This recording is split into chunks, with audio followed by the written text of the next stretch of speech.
Good morning to the Auchmuty High School community, and this week's message is coming from obviously a lockdown school, and it's very much a shared message for parents and their children.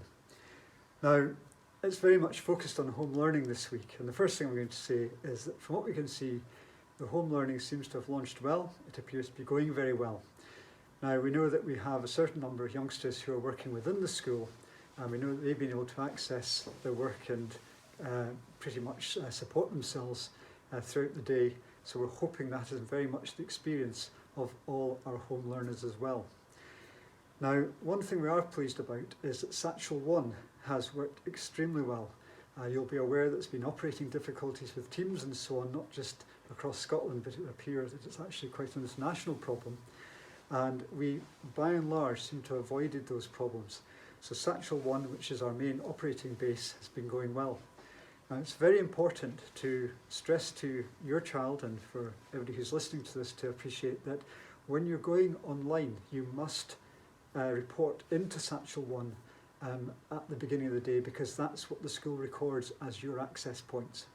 Okay, we don't have control over monitoring Teams, but we can monitor Satchel 1. So if you're going directly into work and avoiding going into Satchel 1, you're not being recorded as actually interacting with us, in which case you're likely to end up having some inquiries made as to whether there's any problems or not and whether you need support and so on. So please make sure that you always access through Satchel 1.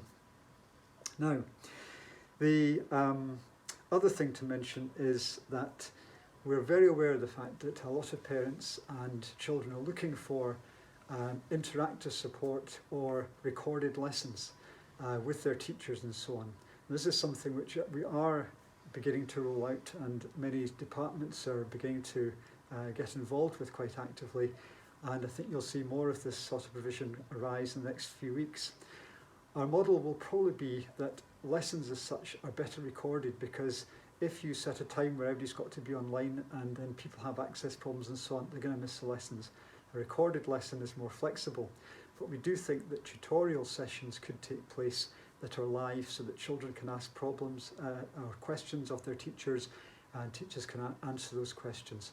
So we'll probably see a mixture of those recorded lessons and tutorial sessions becoming more common and frequent in the coming weeks, and we already know that some have taken place and they've been very well received. So a nice development. Now, beyond that, I think the only other areas to update today are on general advice. Now, the first thing to say is that the Scottish Qualifications Authority, the SQA, have made it very clear that schools should be focusing on coursework, getting the courses completed and so on in the month of January, and leaving assessment aside just now while the schools are in this lockdown situation. When the lockdown situation changes, then we can start to consider how we assess materials and so on, but at the moment it's very much a case of completing the courses. The Scottish Government, they are due to review the lockdown situation on the 18th of January, and we'll know whether the 1st of February will be the return to school, or whether that's going to be delayed further. It may be that they choose to do that at a different time, but officially the 18th of January is being seen as the most likely date for that review to take place. Finally, just to say that we appreciate how difficult this situation is, and we've really just got to get on with it and see what we can do. But we want to give as much support as possible, and if you have any concerns, any difficulties, any problems, please contact your child's guidance teacher directly, and we'll do all we can to sort any problems out. So keep yourself safe, keep your families well, and let's see how we can get on together and keep moving forward. Thanks for listening, and take care. Thank you.